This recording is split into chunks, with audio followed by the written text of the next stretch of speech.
Got some breaking news. The Manhattan District Attorney, right on time, has told Judge Merchan not to vacate or throw out the criminal conviction of Donald Trump just because he happened to win the presidency, and maybe even sentence him before the inauguration, if that's possible. And they've made some reference to maybe using a doctrine that applies to dead people in order to do it. I can't think of anybody better to kick it around with than my colleague, friend, and confidant, Karen Friedman Agnifilo, formerly of that very office. And we're here on this duet to break it all down for you. The last filing, I believe, before Judge Merchan makes a ruling about whether a former president, soon to be president again, is going to jail or not. Karen, how you doing? Yeah, I'm okay. I'm recovering from a little procedure I had on my knee, which is, been a little unpleasant. But other than that, I'm great. We're gonna have our midweek edition of Legal AF tomorrow. Nothing stops us. Not surgery, not convalescence, nothing. And you're here now. I was like, wow, she's back already? That's crazy. Okay. So I'll frame it and then I'll turn it over to you for the filing, because we talked about this on Legal AF, and this is sort of a good catch up here for updated reporting. The Judge Merchan, has been sitting on a couple of things. He's been, because the parties asked him to. He was about to rule on the 12th of November on whether Donald Trump had immunity or not, based on the Supreme Court decision in July for his criminal convictions for things that happened before he was president the first time, let alone after. And so he was about to rule, and I believe that he was going to rule against Donald Trump on that. But the other side said, oh, we're going to file another motion. A motion in the interest of justice under a certain provision of criminal law and procedure in New York, and knowing that they needed a complete record, and your old office said, all right, we'll agree, set a briefing schedule. The Judge Merchan said, okay, if that's what you want, I'll set a briefing schedule that the Manhattan DA's office is asking for, which is a short one. And the judge said, I'm going to issue my immunity order eventually, and I want to be briefed on whether, in the interest of justice, if anything has changed, if the world has changed in the world of the criminal conviction or sentencing, because Donald Trump got elected again. And so he said, I want two briefs. And the first brief came in about a week ago, and we reported on it. And you can talk about what the old warmed over leftovers that were in the refrigerator of arguments that Donald Trump's lawyers raised over again. Judge Merchan has a daughter. Oh, here we go again. She works for a living. Oh, okay. There's a bias here. Michael Cohen, Midas Touch, Michael Popak, all sorts of things, crazy things having no bearing on whether there's any immunity or supremacy clause immunity or anything else that would throw out a conviction by 12 not that angry people in jurors of New York against Donald Trump in 34 felony counts. And then it was time for your old office a week later to file their paper. That's the only two papers that the judge wants. I mean, I know Trump's greedy. Will he ask for another paper? Probably. Will the judge give it to him? Maybe 4 or 5 pages more. But that's it. Then this judge is going to decide what to do right now, before the inauguration, after the inauguration, with the conviction and the sentencing. So I turn it over to you. Yeah, so this is a dismissal in the interest of justice motion, which is kind of unusual here. It's called a Clayton motion, named after a case. And a dismissal in the interest of justice, those are for things like, my client is elderly and infirm and being prosecuted or going to jail, or he's very sick, he's about to die, please dismiss this case and let him be with his family. I mean, these are very unusual motions to make a dismissal in the interest of justice. And so that it's a case, and the case lays out a certain number of factors, like 12 different factors that you're supposed to consider in whether or not you're going to do a dismissal in the interest of justice. And the Manhattan DA's office did a great job, I thought, here, basically saying they don't meet any of these criteria for dismissal, because don't forget, this is not about presidential immunity. That's being litigated separately in their post-verdict motion, which is called a CPL section 330.30 motion. That's on hold right now. There's several motions, as you said, that are on hold, or I shouldn't that they're trying to get to be on hold, that are still pending, that haven't been ruled on. But this is a separate motion that they're trying to say, wait a minute, those other motions, don't decide them, dismiss the case. This jury verdict that came down, that shouldn't exist. We want the jury verdict to be thrown out, and I want you to dismiss the case. Don't rule on presidential immunity. Don't sentence him. Don't pass go. This should be a get out of jail free card. And so they had to find a way to bring this "we want the case dismissed" motion, and they had to find a place to kind of fit it in. And where would you do it? And they came up with this procedure: do it in the interest of justice, which I thought was kind of a huge stretch. And the Manhattan DA's office did a great job at shutting that down. And, they start with the fact that, look, presidential immunity, first of all, this whole thing about presidential immunity and why one of the reasons it should be dismissed, that doesn't attach until he becomes president January 20th, which is soon, but that's not right now. And we can decide those other motions, right? You still have time to do that because that's not until January. And there's no need for this extreme remedy of dismissal. What's the point of it, right? Let's just press pause on this case, and you can deal with it later when you're no longer president. This is in a very different procedural posture than the Jack Smith cases, right? Those cases were just getting started, just pending. There's lots of motion practice to happen. Trial dates hadn't even been set yet. And in fact, with the Mar-a-Lago case, that case was dismissed by Judge Cannon and is on appeal. So those cases are in totally different procedural postures. This case, there's already a conviction.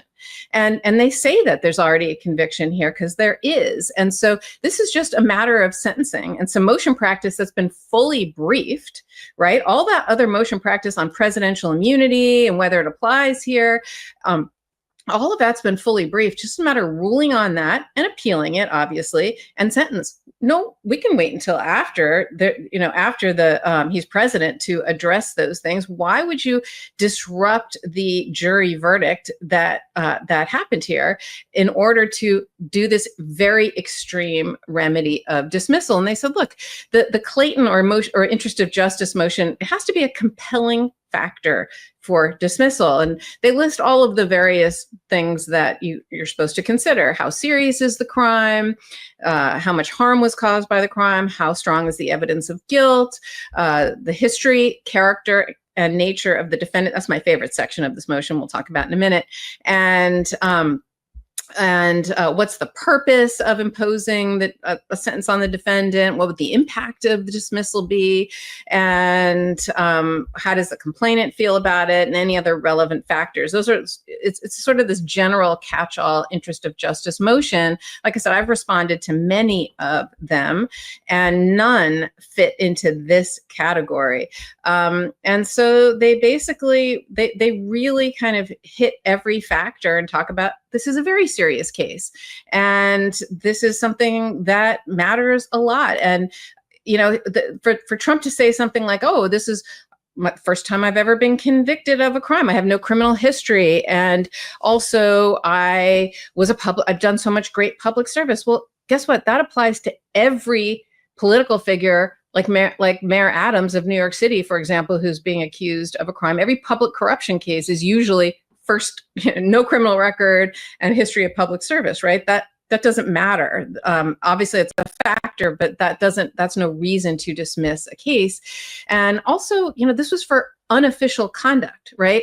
So this should be temporary immunity. This is not permanent immunity for official conduct, the way presidential immunity applies in some of the Jack Smith case that they already dismissed. So they also said, look, pressing pause and waiting till after he's president, it's not going to interfere with the office, so that's not a problem. And look, being president doesn't require pausing everything, as we know from other cases, right? There's the Nixon case, the Fitzgerald case, the Clinton case, right? Clinton and Paula Jones, in that matter, yes, it was civil, but he had to sit for depositions because that was entirely personal. So they're saying, look, nothing here, because we're willing to press pause, would interfere with his presidency. And so this extraordinary relief that he's seeking, this dismissal, doesn't apply. But, like I said, they go through all the factors. They talk about why this case is serious, why it matters. And there's two things I just want to hit upon. One is what you touched on, Popok, which is they're saying, Instead, you should analogize to this concept of abatement by death, right? I just thought that was an interesting analogy. So in New York, when somebody dies and their case is on appeal, the case is actually dismissed. It's abated by death. But in the majority of the country, in New York's, the Manhattan DA's office in many cases, and in the majority of the country, they're trying to say that that should change. And instead, you should adopt something called the Alabama rule, which basically says if a defendant dies after guilt, but before the appellate process, rather than dismissing the case outright, instead you put a notation on it that basically says this is neither affirmed nor reversed, but it's on, but the defendant died. And also, by the way, the presumption of innocence no longer applies. Here, it's a very similar situation. So they're saying apply that standard here, because this is obviously unique, right? This presidential immunity is something that didn't exist before. And so there are no cases that support it. So they're trying to draw analogies to how other jurisdictions handle other cases that they're trying to fit in this sui generis, or this very unique situation. But like I said, my favorite part of this whole thing is when they talk about the history, character, and condition of the defendant, right? And they basically list all the things. Yeah, you say the defendant was a public servant when he was president. Yeah, you say he wasn't arrested before. But in this case, during the pendency of this case, the defendant attacks the criminal proceedings and repeatedly violated court orders, right? There's extensive evidence of the defendant threatening the prosecutors, the judge, the grand jurors, the witnesses, right? He used inflammatory language. He denigrated people. He used public attacks on local and federal officials, right? On court staff, personnel, family members, you name it.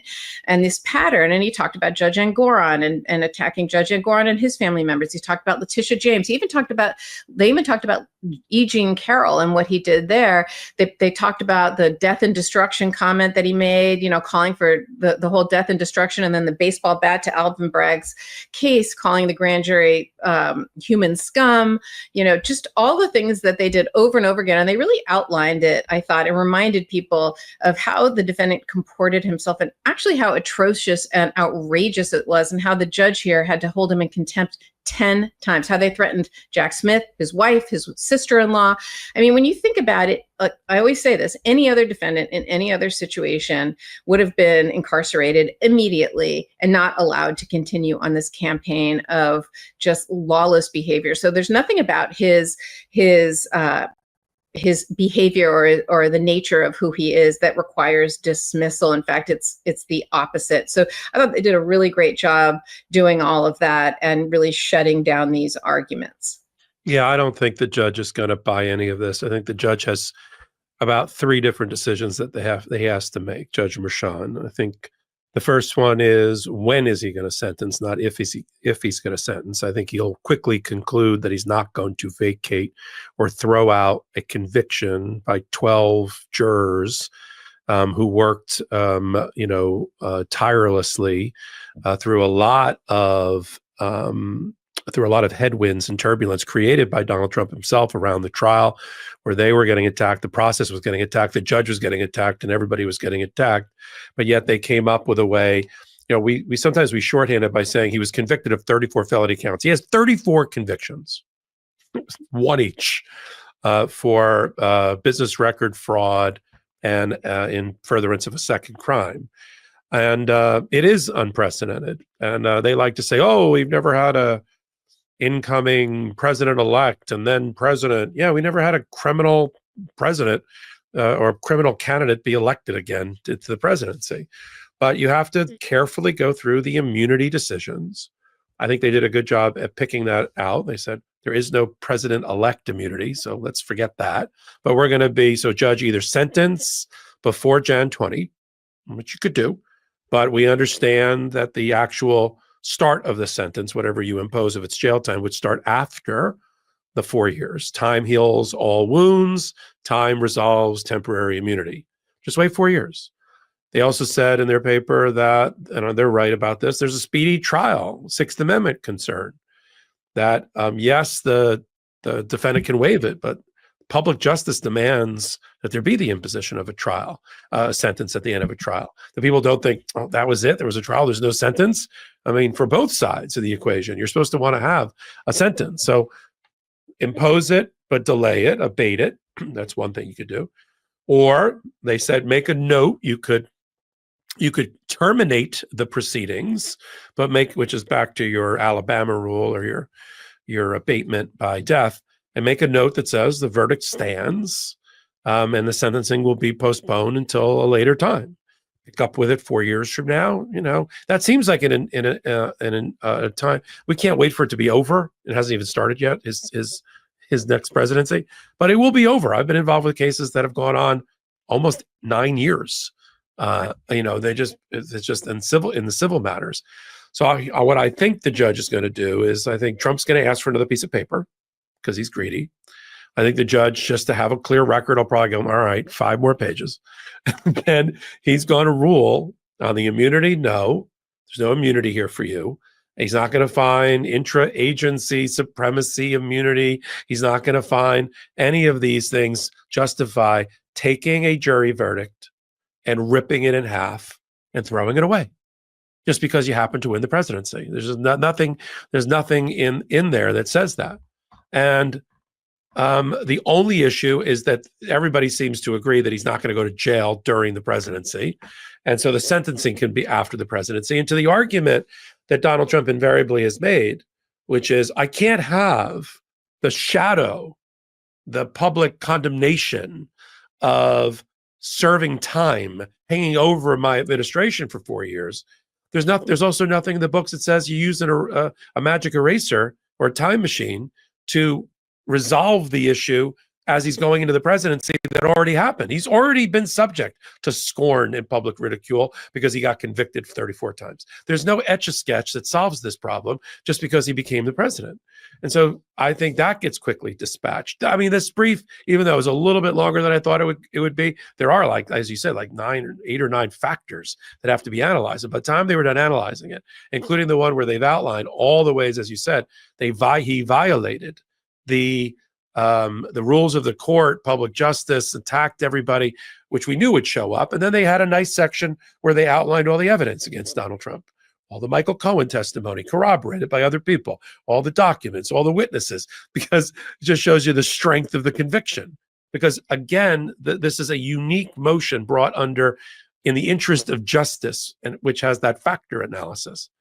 He's going to deny this. He's going to deny the immunity. It's going to go up on appeal to the 2 levels of appeal. And sometime in 2025, there's going to be a decision about when the sentencing happens and how it gets handled. But he doesn't get a magic eraser board of, because I've won the presidency, all my bad acts get absolved, right? This is not a confession in Catholic Church. I agree. The sentencing is not going to happen, but obviously, it's not going to happen until 4 years from now. It's just not. And whether there's any proceedings about when the sentencing happens, or any appeals or presidential immunity, I think that's TBD during all of this. I think the big question is, Judge Merchan has to deny this. Will they appeal it? Hopefully, the status quo will occur and everything will just be on pause. I mean, look, they might want to keep litigating this, but on the one hand, you can't argue on the one hand, we're too busy, we can't litigate this because we can't be distracted from being president, and then litigate this issue constantly. Presidential immunity, dismissal. They're sort of arguing against themselves, right? Either they're too busy and it's too distracting to litigate these things, or it's not. But let's see what they do and how they keep going. It'll be interesting to see. And we'll continue to follow it on the Midas Touch Network and on Legal AF Midweek. Karen's back tomorrow for the midweek edition with me of Legal AF here on the Midas Touch Network. We got a Saturday edition, of course, with Ben Meiselas and me. Got hot takes all along the way. Got the new channel, Legal AF, the YouTube channel. And Karen, of course, is on Mistrial, which I think is on Thursdays here on the Midas Touch Network. And that's where you can go for the update at the intersection of law and politics. So until our next all things Legal AF and updates related, Karen Friedman-Kniflo recovering. You would never know it, Karen, that you got a leg up literally on this podcast.